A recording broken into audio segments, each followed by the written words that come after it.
Bonjour, alors bienvenue dans cette vidéo. On va corriger un exercice complet sur les vecteurs avec deux méthodes, mais moi ici dans cette vidéo, tu vas voir, je ne vais faire que la première méthode, d'accord? La deuxième sera traitée dans une autre vidéo que je vais te proposer également. Et donc c'est un exercice, si tu veux, complet en seconde, qui permet d'avoir de bonnes bases pour passer en spécialité maths en première. Voilà. Alors il y a une figure qui t'est donnée avec des points R qui sont sur les droites AB, S sur la droite AC et T sur la droite BC. D'accord? Certains, ils sont à l'extérieur du côté AB, là, du segment AB. S et T, par contre, ils sont sur chacun des segments, formant, disons, ce triangle. Voilà. J'ai commencé à faire des vecteurs AB et AC en rouge pour attirer ton attention, c'est pour la suite du problème. D'accord? N'y prête pas attention pour l'instant. Ce qu'il faut voir, c'est qu'en fait, dans cet exercice, les points R, S et T ne sont pas placés n'importe où. En fait, R, si tu regardes bien ici tes codages qui donnent des longueurs égales, voilà, ici on a 3 longueurs égales, ici, pour R. Pour S, eh bien, en fait, il est placé sur ce côté AC, sur ce segment AC. Ici, cette longueur égale celle-ci, et S, il est situé ici. Et T, lui, ben, si tu regardes bien, il y a deux quantités ici, alors qu'ici, il y en a 3. Voilà. Alors en fait, ces points, ils sont placés. Dans un premier temps, on va devoir, c'est ce que je vais faire bientôt, trouver les fameux coefficients alpha, bêta, gamma réels, tels que le vecteur AR égale une certaine quantité du vecteur AB. Tu vas regarder, c'est du visuel grâce aux graduations que je t'ai parlé à l'instant. Et puis pareil pour AS en fonction d'AC et BT en fonction de BC. Voilà. Et en fait, le nerf de la guerre de cet exercice, eh bien, tout simplement, ça va être de justifier que les points RST ainsi positionnés, eh bien, ils sont alignés. Et donc, on va utiliser deux méthodes. Cette première vidéo sur mon site maths5minutes.com dans le chapitre vecteur en seconde, eh bien, je ne vais faire que la méthode vectorielle. D'accord? Et en fait, je vais te faire l'autre méthode dans la partie repérage et problèmes de géométrie de ce même site. Voilà. Donc, c'est parti, on va corriger. Alors, avant de faire cette première question, on va faire ces questions-là, parce qu'en fait, il y avait une question ici. Alors, c'est parti, on doit trouver AR en fonction de AB. Alors, le vecteur AR, fais bien attention, regarde ma figure, c'est lui. Attention, c'est pas RA dans ce sens, c'est AR. Et je le veux en fonction de AB. AB, il est où? Il est là, c'est celui qui est dessiné en rouge. Donc en fait, déjà, ces deux vecteurs, si tu regardes bien, AR, il va vers la gauche, et AB, il va ici vers la droite. Ils n'ont pas le même sens. Donc le coefficient, il sera négatif. Alors, on y va. AR, ben regarde, c'est cette dimension. Par rapport à AB, AB, lui, c'est deux dimensions. Donc déjà, la distance AR, attention, la distance AR, c'est la moitié de la distance AB. Mais comme on va dans l'autre sens, eh bien, AR, c'est moins 1/2 de AB. D'accord? C'est pas 1/2 de AB. Attention, c'est RA. Regarde bien mon vecteur. RA qui serait égal à la moitié de ce que je suis en train de faire à l'instant, c'est-à-dire de AB. RA égale 1/2 de AB. Mais nous, on ne veut pas RA, on veut AR. Du coup, on doit changer le signe. Et donc, AR égale moins 1/2 de AB. C'est la première réponse. Donc c'est immédiat, hein, ces petites questions, mais il faut bien lire le sens et les valeurs pour pouvoir trouver la réponse. Donc moins 1/2 de AB. Voilà. Donc on fait le deuxième. Donc le deuxième, petit calcul, donc le alpha il est trouvé, c'est moins 1/2. Le deuxième c'est le vecteur AS. Et le vecteur AS qui est ici, d'accord, qui part d'ici, qui va vers là, je le veux en fonction de AC. AC c'est tout ça. Bon, c'est assez immédiat, AS et AC sont dans le même sens, donc le coefficient, les liants, est positif, et AS, ben ce morceau-là, c'est le tiers, 1 tiers, 2 tiers, 3 tiers, c'est le tiers de AC. Donc AS égale le tiers de AC. Et donc j'écris AS égale 1 tiers de AC.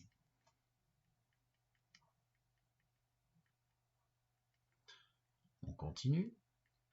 Le troisième, cette fois-ci, on nous demande d'exprimer le vecteur BT en fonction du vecteur BC. Alors BT, il est là, suis mon laser, c'est 3 morceaux, et BC, dans le même sens, c'est 5 morceaux. Donc c'est 3 morceaux sur les 5 de BC. Voilà. Donc le vecteur BT est égal à 3 sur 5, 3 cinquièmes de BC. Si tu as des doutes, tu mets un peu au hasard, bon c'est dommage, mais ne mets pas 5 tiers, parce que 5 tiers c'est plus grand que 1, la fraction 5 tiers. Donc ça voudrait dire que T est à l'extérieur, tu vois, alors que là BT est plus petit que 1 BC. D'accord, si tu regardes bien. Alors on attaque la question 1, montrer que RS, le vecteur RS est obtenu en faisant une moitié de AB plus un tiers de AC. Alors, on va regarder sur la figure. Alors, c'est pour ça que je t'ai mis du rouge en tout début. C'est qu'en fait, si tu regardes bien, on me demande tout simplement d'exprimer les vecteurs RS dans cette question-là, comme AT dans cette question-là, en fonction des deux mêmes. Tu vas voir, c'est très pratique pour pouvoir comparer des quantités vectorielles. Ici, AB et AC comme ici, et ce sont les vecteurs que je t'ai mis en rouge. Donc ça veut dire quoi? Moralité, si tu veux faire ces questions et tu vas voir celles qui suivent, n'hésite pas, donc si les codages de longueur égale ne sont pas mis, tu les mets, conseil 1.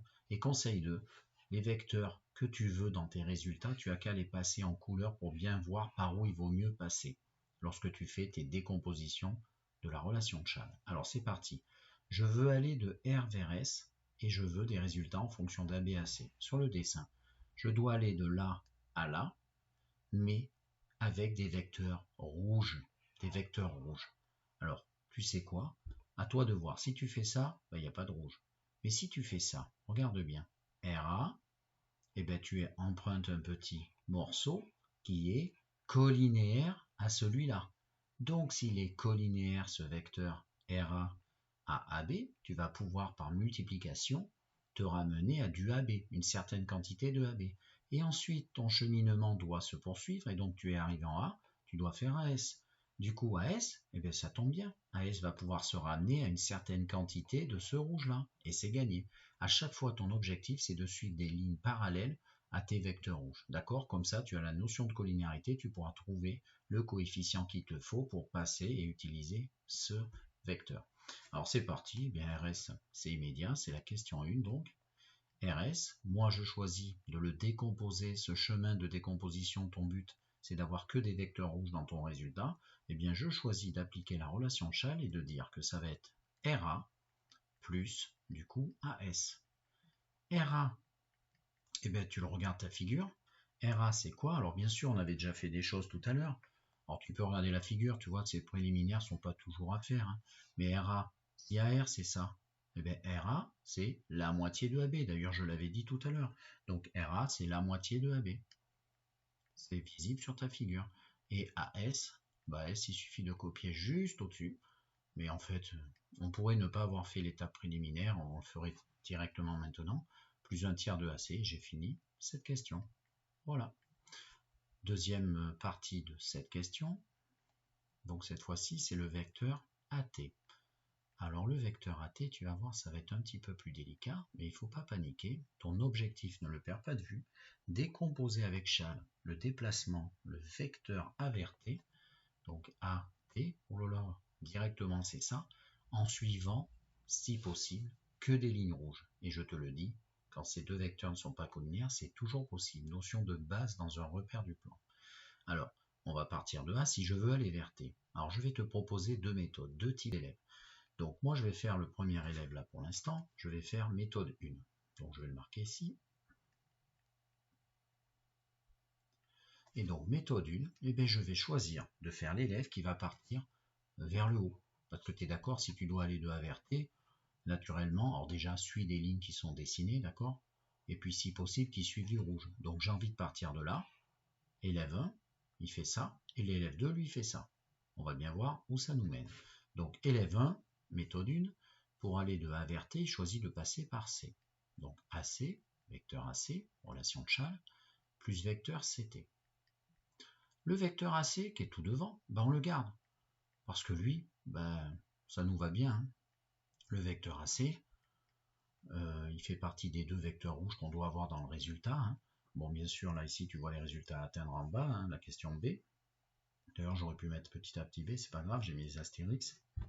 Mais en fait, c'est le vecteur CT. Alors, le vecteur CT, il est là.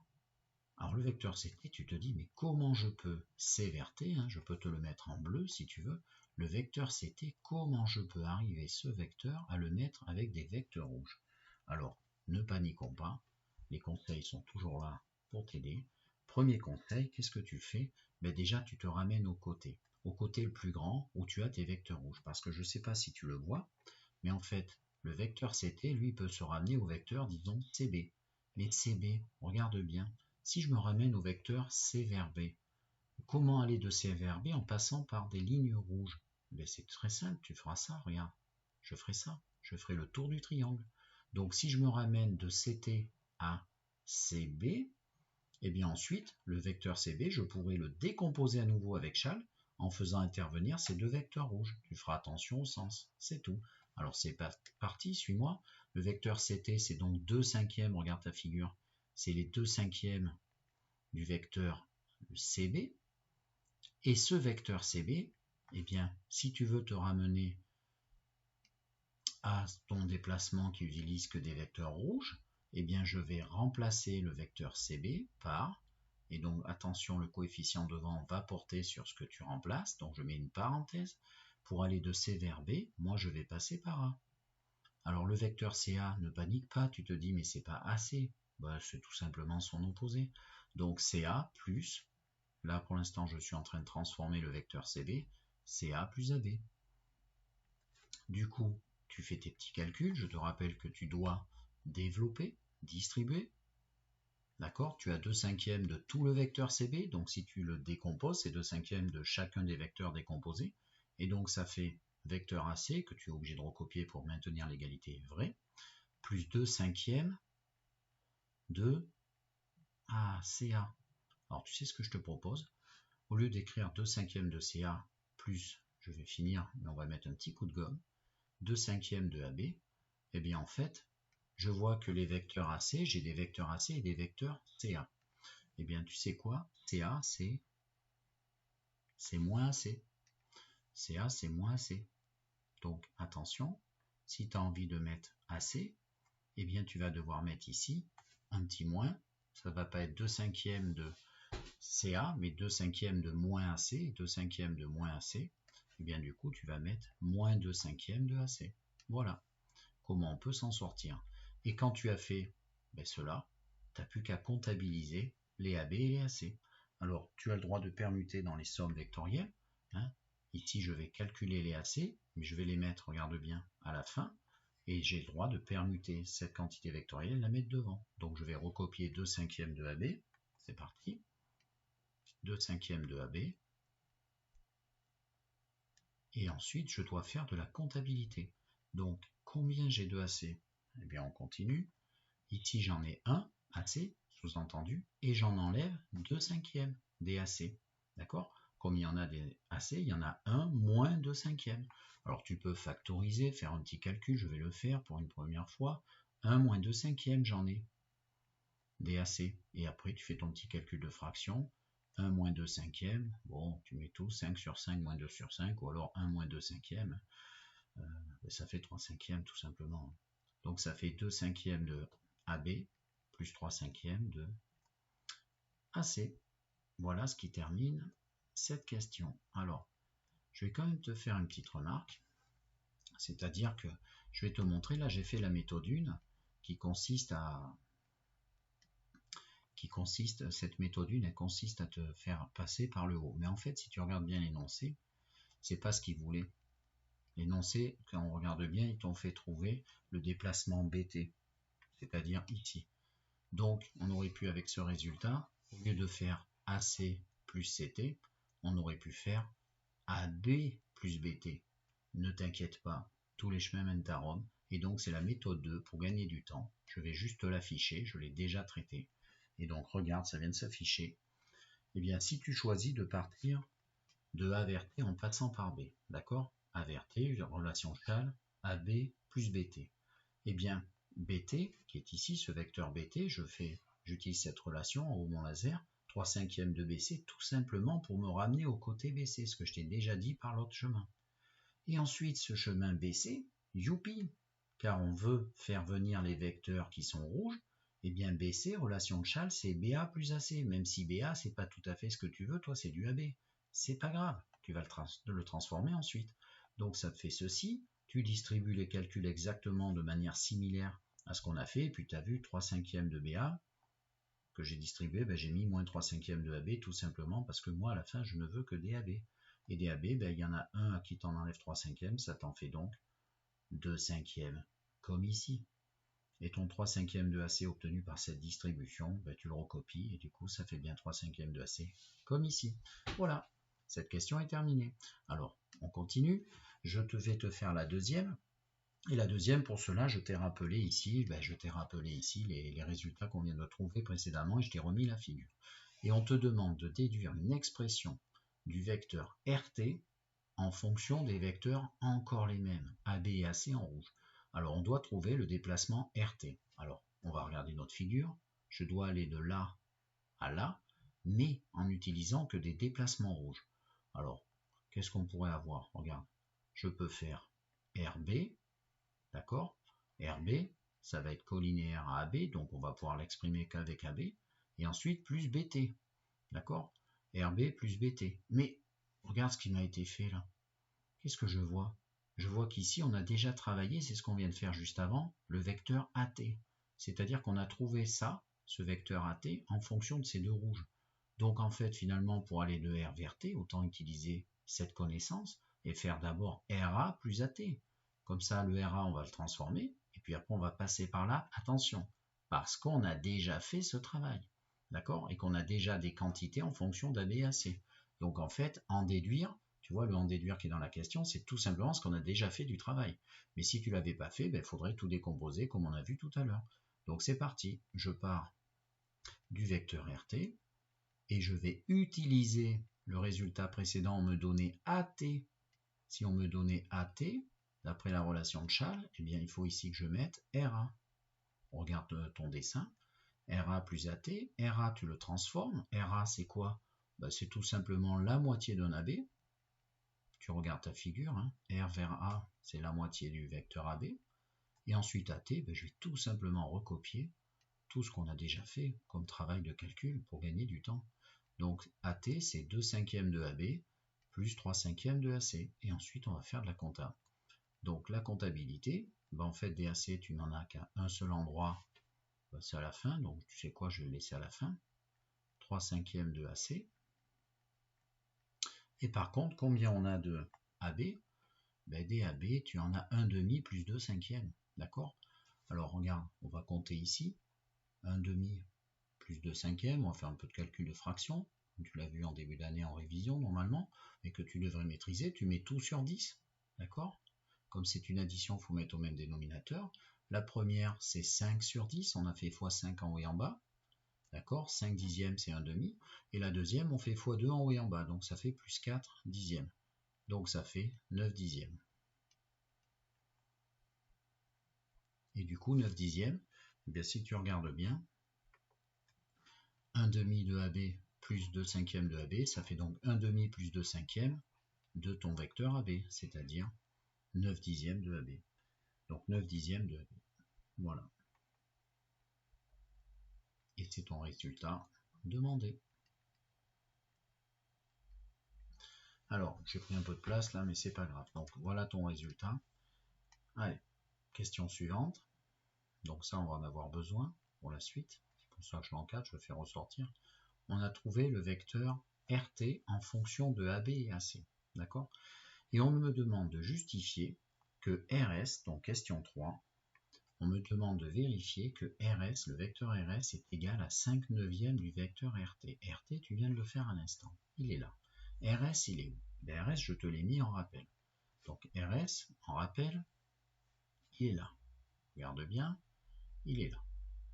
Donc en fait, il faut qu'on montre que pour passer de RT à RS, il faut multiplier RT par 5/9. Alors ça s'appelle démontrer une égalité. Comme on estime que tu vas être un peu en délicatesse, eh bien, tout simplement, on te demande de justifier cette égalité. Et pour démontrer que deux quantités sont égales, que ce soit avec de l'algèbre, des x au carré, des x des nombres, un développement, une factorisation, ou ici une égalité vectorielle, c'est toujours pareil. Tu dois partir d'un côté et trouver l'autre. Alors ici, tu vois bien que le seul calcul qui est, c'est à droite. Donc je vais partir de 5/9, attention, tu n'écris pas que c'est égal, on doit le justifier.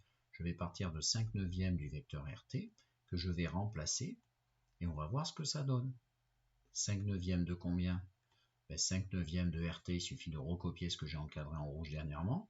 Ça, c'est 9 dixièmes. RT, juste au-dessus, de AB, plus 3/5 de AC. On continue notre périple calculatoire et du coup tu vas faire tes distributions. 5 neuvièmes va multiplier 9 dixièmes de AB et ensuite plus 5 neuvièmes fois 3 cinquièmes de AC. Donc ça fait 5 neuvièmes fois 9 dixièmes de vecteur AB et deuxième distribution plus 5 neuvièmes, oh, j'ai un peu dérapé là, fois 3 cinquièmes de AC. Et quand tu as fini ça, ben, tu ouvres les yeux, tu dois juste simplifier tes calculs. Et en fait, regarde bien, je vais prendre mon trait rouge, mais tu as des 9 et des 9 ici, multiplicateur et diviseur. Dans un produit de fraction, c'est produit des hauts sur produit des bas. Du coup, ça également va simplifier dans ce calcul-là. Donc, que va-t-il rester? Je pourrais faire apparaître des multiples communs, mais bon, si tu regardes bien, là, ici, il reste 5 sur 10 et 5 sur 10. 5 élèves sur 10, c'est la moitié. 5 sur 10, c'est 5 fois 1 sur 5 fois 2, ou autrement dit, la moitié, 1 demi. Donc 1 demi va rester de AB. Hein, tu joues le jeu, mais en fait, regarde un peu à quoi on doit arriver aussi. Et l'autre côté, si tu regardes bien, ici on a 3 neuvièmes. 3 neuvièmes, c'est 1 tiers, ou 3 fois 1 sur 3 fois 3. Donc 1 tiers, plus 1 tiers de AC. Et ça, regarde bien tout en haut ce que j'ai encadré tout à l'heure. Eureka, c'est le vecteur RS. Et donc, on a bien trouvé que 5 neuvièmes de RT est égal à RS. Voilà. Alors maintenant, on me dit conclure. Ben, en fait, après, c'est assez rapide. Je vais te l'écrire rapidement et on va le lire ensemble. Donc, c'est déjà écrit pour gagner du temps. Quand tu trouves un vecteur multiplié par un coefficient qui donne un autre, eh c'est la notion de vecteur collinéaire. Donc, je te lis, on lit ensemble ce qui est marqué là. Donc, d'après ce résultat, les vecteurs RS et RT sont collinéaires. Je te mets la raison, car l'un est multiple de l'autre. En l'occurrence, 5 neuvièmes fois RT, ça donne le vecteur RS. Donc, les points RS et T vont être alignés. C'est obligé. Les points ainsi positionnés avec ces codages de longueur égale, eh bien, ils sont alignés. Et je te détaille un petit peu plus le pourquoi du comment. C'est qu'en fait, ces deux vecteurs, ils ont la même direction. C'est la définition de collinéaire. Ils ont la même direction. Ça veut dire que les droites RS et RT, eh bien, elles sont parallèles, mais elles ont un point commun. Ici, c'est la lettre R. Si elles ont un point commun, ben, elles sont confondues. Si les deux droites sont confondues, ça veut dire que tous les points qui sont dessus, ben, ils sont alignés. Et donc, R, S et T sont alignés. Voilà, j'espère que tu as aimé. Au revoir. Et n'oublie pas d'aller dans l'autre chapitre repérage et géométrie et problèmes de géométrie parce que tu vas avoir l'autre solution avec les coordonnées. Ça te fera un bon bagage pour passer dans de bonnes conditions en première spécialité. Au revoir.